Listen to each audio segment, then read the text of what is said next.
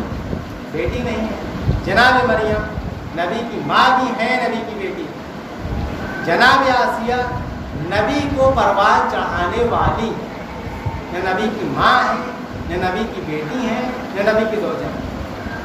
یعنی رسول کریم نے ارشاد فرما دیا کہ اگر ان تمام فضیلتوں کو جدا جدا دیکھنا ہو تو کبھی آسیہ کو دیکھ لینا، کبھی مریم کو دیکھ لینا، کبھی خدیجہ کو دیکھ لینا، لیکن جب ان کے گلدستے کو دیکھنا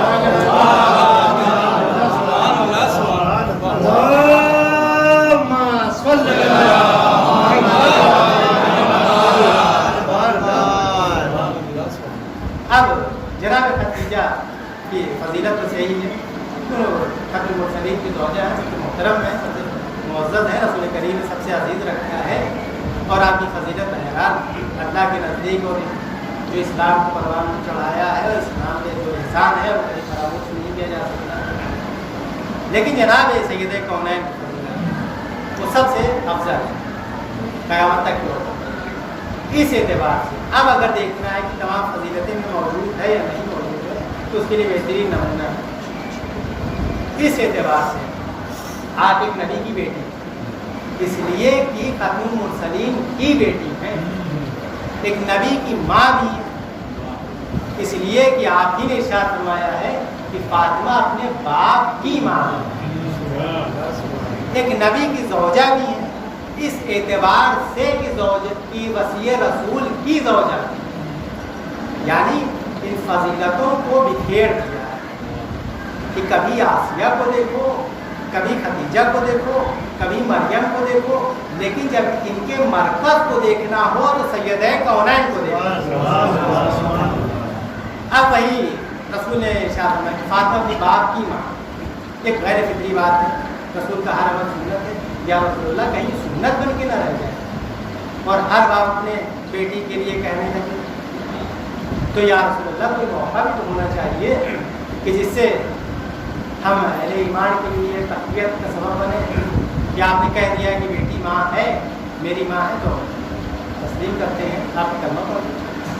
تو، لیکن کوئی موقع بھی تو ہونا چاہیے۔ تو رسول کریم فرمائیں گے کہ تمہیں دور جانے کی ضرورت نہیں ہے، بلکہ جنگ خندق تک آ جاؤ۔ جنگ خندق کافی دن ہو گئے، بھوک و پیاس کا عالم یہ ہے کہ اصحاب رسول اور رسول نے اپنے پیٹ کے اوپر پتھر باندھ کر اس خندق کو کھودا، جناب سلمان فارسی کی ہدایت پر،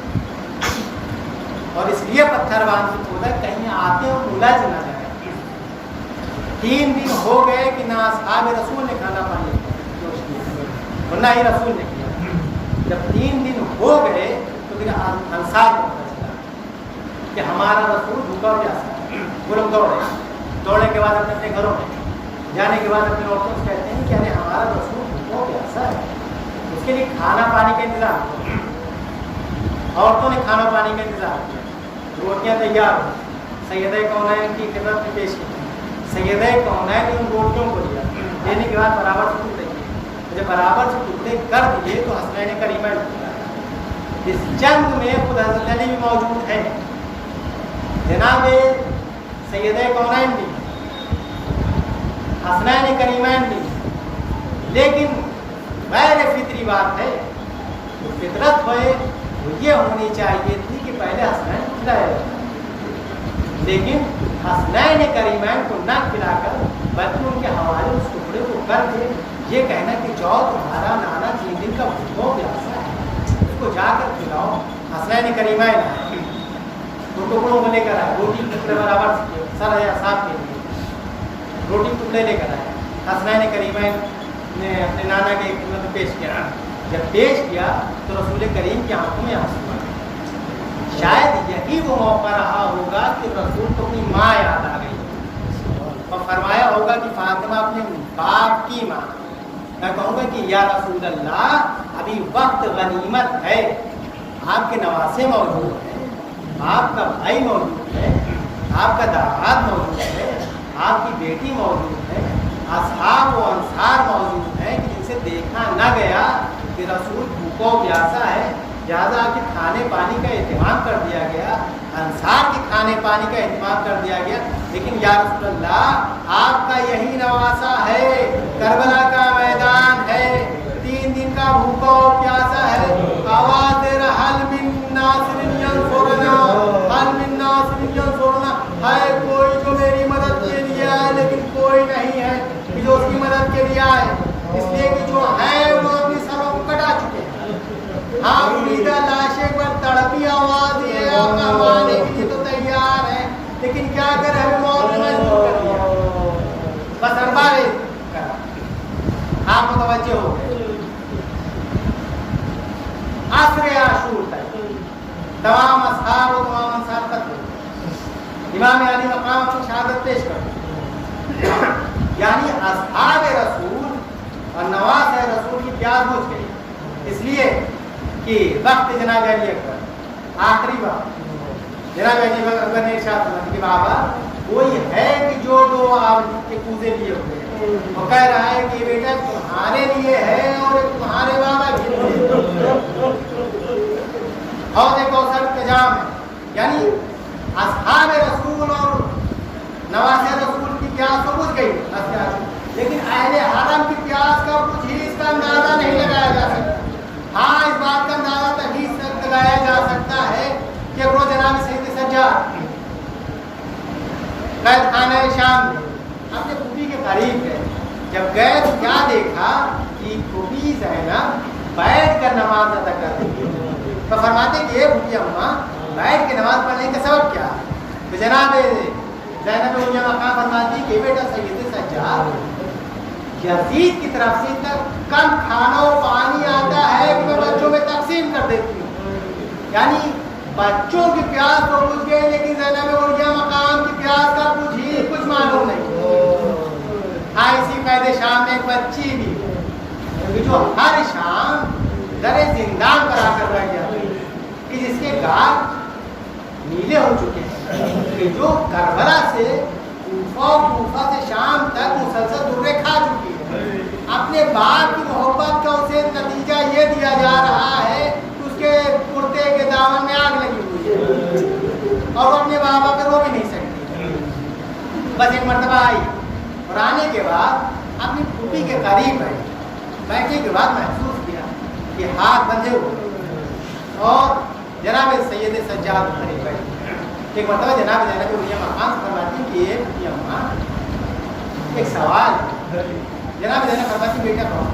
فرماتی کہ یہ پھوپھی اماں میں، لیکن میں آپ کو مجبور سے سمجھتی ہوں اس لیے کہ آپ کے ہاتھ بندھے ہوئے۔ جناب زینب فرماتی کہ بیٹا اگر مجھ سے نہ کہو گی تو پھر کس سے کہو گی؟ جناب سکینہ فرماتی ہے کہ پھوپھی اماں یہ بتائیے کہ پرندے ہر شام کہاں جاتے ہیں؟ سننا تھا کہ جناب زینب فرماتی کہ بیٹا یہ سب اپنے اپنے آشیانوں کو جاتے ہیں۔ بس جناب سکینہ نے جیسے سنا کہ اپنے آشیانوں کو جاتے، فرماتے کہ کیا ہم کبھی اپنے گھر کو واپس نہ جائیں گے؟ بس ارباب کرم جناب سکینہ اسی قید شام میں ایک مرتبہ اپنے بھائی کے قریب آتی، وہ بھائی کی جس کے ہاتھوں میں ہتکڑیاں بندھی ہوئی ہیں، پاؤں میں بیڑیاں پڑی ہوئی ہیں، کمر میں لنگر ہے، گلے میں خاردار توپ ہے۔ آنے کے بعد قریب بیٹھی اور بیٹھنے کے بعد ایک سوال فرماتی ہیں کہ اے بھیا سید سجاد سوال ہے، سید سجاد نے اب ہاتھ بندھے ہو کس طریقے سے بہن کو گلے لگایا ہوگا، اس بات کا اندازہ نہیں لگایا جا سکتا۔ فرماتے ہیں کہ بہن کو سوال کیا، فرماتے ہیں کہ اے بھائی سید سجاد یہ بتاؤ کہ پیاس کی قسمیں کتنی ہوتی ہیں؟ میں سننا تھا کہ جناب سید سجاد فرماتے ہیں کہ یہ بہن اس وقت اس قید خانہ شام میں پیاس کی سوال فرماتی ہیں کہ بھیا سوال ہے آپ اس کا جواب دیجیے۔ فرماتے ہیں پھیلاتی ہیں اپنی بہن کو، اس لیے کہ جواب بہت سخت، لیکن بہن کا جب اصرار بڑھ گیا جناب سکینہ فرماتی ہے کہ بھیا آپ ارشاد فرمائیں۔ ایک مرتبہ جناب سید سجاد فرماتے ہیں کہ یہ بہن پیاس کی جو پہلی قسم یہ ہے کہ ہونٹ سوکھ جاتے ہیں۔ جناب سکینہ فرماتی ہے کہ بھیا اور فرماتے ہیں کہ پھر ہونٹ پپڑا جاتے ہیں۔ فرماتے ہیں کہ اور فرماتے ہیں کہ زبان اینٹ جاتی ہے، فرماتی ہیں کہ اور فرماتے ہیں کہ حلق میں کانٹے پڑ جاتے ہیں۔ جناب سکینہ فرماتی ہیں کہ بھیا اور تو فرماتے ہیں کہ اے بہن پھر گوشت ہڈیوں کو چھوڑ دیتا ہے، فرماتی ہے کہ اور فرماتی ہے پھر ہڈیوں کو چٹکنے کی آوازیں آنے لگتی ہیں۔ میں سننا تھا کہ جناب سید سجاد نے فرماتی ہے کہ بھیا میری چھاتیوں کو چٹکنے کی آوازیں آنے لگی ہے، میرے ہاتھ میں کانٹے پڑ گئے ہیں، میرے ہڈیوں سے وہ